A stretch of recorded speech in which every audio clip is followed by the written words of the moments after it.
Congress party ने अपने manifesto में जिन बातों का उल्लेख किया है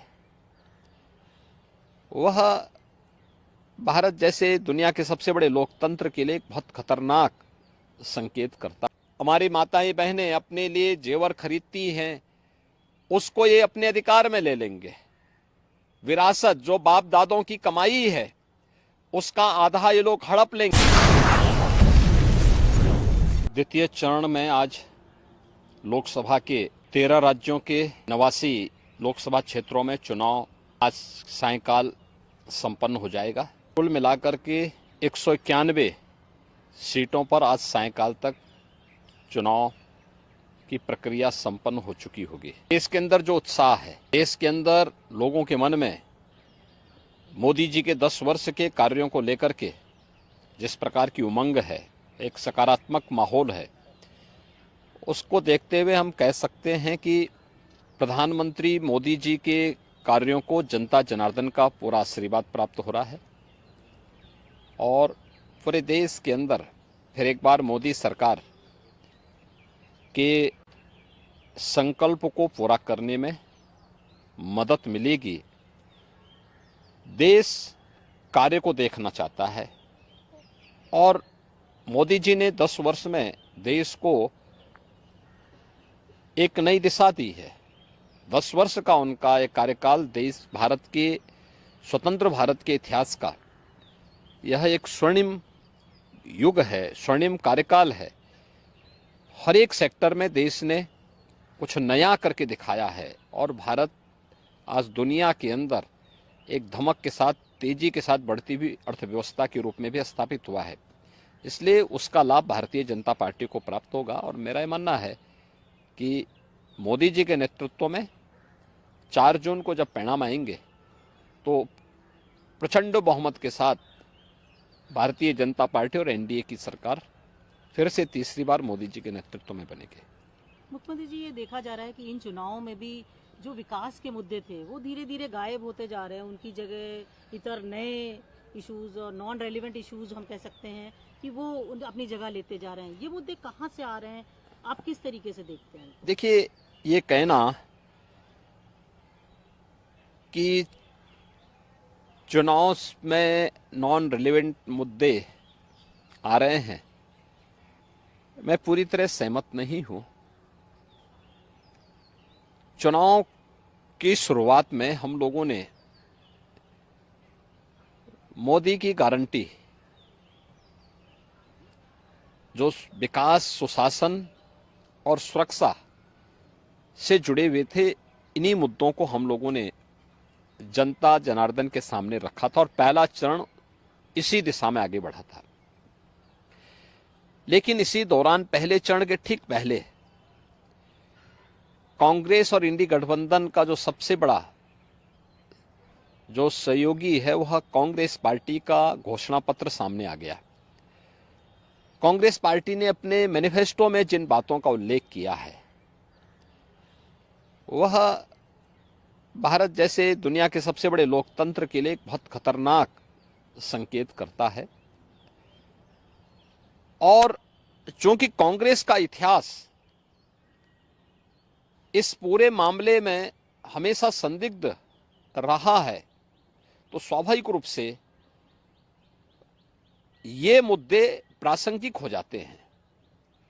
हमने विकास के मुद्दे पर पिछले 10 वर्ष में मोदी जी के जो कार्य हुए हैं, इंफ्रास्ट्रक्चर के क्षेत्र में, सुरक्षा के क्षेत्र में, आत्मनिर्भर भारत के लिए गरीब कल्याणकारी योजनाएं थी, इन्हीं मुद्दों को लेकर के हम तो चुनाव में गए थे। लेकिन उनके मैनिफेस्टो ने हमारा ध्यान आकर्षित किया इस ओर। और आपने देखा होगा कांग्रेस के एक सलाहकार के रूप में सैम पित्रोदा, उनका वक्तव्य सबने पढ़ा। कांग्रेस ने इससे पहले यूपीए गवर्नमेंट के दौरान रंगनाथ मिश्रा कमेटी और सच्चर कमेटी की रिपोर्ट कांग्रेस ने की थी। कर्नाटक में कांग्रेस नेतृत्व की सरकार है और कर्नाटक की कांग्रेस नेतृत्व की सरकार ने जिस तरीके से पिछड़े वर्ग के आरक्षण के लाभ में जबरदस्ती मुस्लिमों को घुसेड़ करके और उनके अधिकार में बंदरबांट करने और उसमें लूट करने की शुरुआत प्रारंभ की है, ये सभी संदेह पैदा करता है। एक दूसरा, जो विरासत टैक्स की बात कांग्रेस कर रही है, यह भी एक खतरनाक इशारा है। गरीबी, एक झटके में गरीबी हटाएंगे, इसके लिए वे हर संपत्ति का सर्वे करवाएंगे, एक्सरे कराएंगे, इस प्रकार का वक्तव्य कांग्रेस दे रही है। कांग्रेस का मैनिफेस्टो इस बात का उल्लेख कर रहा है और फिर उसके माध्यम से हर एक संपत्ति को ये लोग अपने कब्जे में लेकर के, यानी दोनों चीजें, एक तरफ ये लोग देश के अंदर मजहबी आधार पर देश के विभाजन की आधारशिला रखना चाहते हैं, दूसरी तरफ किसी ने मेहनत से अगर अपनी संपत्ति अर्जित की है, घर बनाया है, कोई प्रॉपर्टी बनाई है, खासतौर पर हमारी माताएं बहनें अपने लिए जेवर खरीदती हैं, उसको ये अपने अधिकार में ले लेंगे। विरासत जो बाप दादों की कमाई है उसका आधा ये लोग हड़प लेंगे। और तीसरा, व्यक्तिगत कानून, पर्सनल लॉ को पुनः लागू करने की बात, 3 तलाक की कुप्रथा को मोदी जी ने समाप्त किया, ये कहते हैं हम फिर से लागू करेंगे। यानी महिलाओं का इससे बड़ा अपमान हो ही नहीं सकता। तो स्वाभाविक रूप से इस देश का विभाजन जिन कारणों से हुआ था, अगर कोई राजनीतिक दल आज के दिन पर भी उन मुद्दों का उल्लेख करते हुए देश को उधर ले जाने का प्रयास करेगा तो उसका विरोध हर हाल में होगा। भारत के अंदर नक्सलवाद पूरी तरह समाप्ति की ओर है। अगर नक्सली और माओवादी प्रवृत्ति को फिर से भारत के अंदर पनपाने का प्रयास होगा, उसका पुरजोर विरोध होगा। भारतीय जनता पार्टी इसको कतई स्वीकार नहीं कर सकती। देश के अंदर यहां की जनता जनार्दन की संपत्ति पर, भ्रष्टाचारियों की संपत्तियों के खिलाफ कार्रवाई पहले से सरकार कर रही है। उनके एक एक पाई का हिसाब होगा, लेकिन एक कॉमन मैन को प्रताड़ित करने के लिए उसके खून पसीने की कमाई पर कोई डकैती डालने का प्रयास होगा तो इसको भारतीय जनता पार्टी स्वीकार नहीं कर सकती है। और कांग्रेस और उसके सहयोगी दल देश की राजनीति का तालिबानीकरण करने के पर उतारू हो रखे हैं। देश के अंदर माओवादी दुष्प्रवृत्ति को जबरन थोपने का प्रयास कर रहे हैं और पर्सनल कानून के नाम पर देश की महिलाओं का अपमान करने का प्रयास कर रहे हैं और लोगों की संपत्ति पर जो इनकी कुदृष्टि लगी हुई है, इसलिए ये मुद्दे आए हैं जो आज के परिप्रेक्ष्य में रिलेवेंट हैं।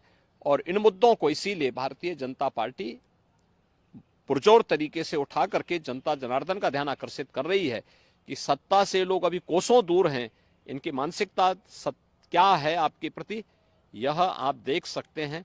और इसीलिए उस पर लगातार सरकार जो है, इस पर जो है लगातार भारतीय जनता पार्टी ध्यान आकर्षित कर रही है जनता जनार्दन का कि जागरूक हो जाओ। ये लोग जिस मंशा के साथ आ रहे हैं, इससे पहले कि इनके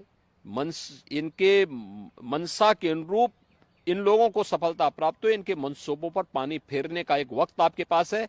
आपका एक वोट देश की तस्वीर और तकदीर को बदलने में निर्णायक साबित होगी और वह आपने 2014 में किया था, क्योंकि 11, 12, 13 में तत्कालीन केंद्रीय मंत्री पी चिदम्बरम बार बार विरासत टैक्स की बात कर चुके थे। आज वही बात तो सैम पित्रोदा कह रहे हैं। इसीलिए इन चीजों को लेकर के आज फिर से जनता जनार्दन को बार बार कहा जा रहा है कि वो कांग्रेस के इन मंसूबों पर समय रहते अपने वोट के माध्यम से पानी फेरने का काम करें, अन्यथा यह गठबंधन देश के लिए भी, कॉमन मैन के लिए भी और आदि आबादी के लिए भी भयंकर खतरा पैदा कर सकता है।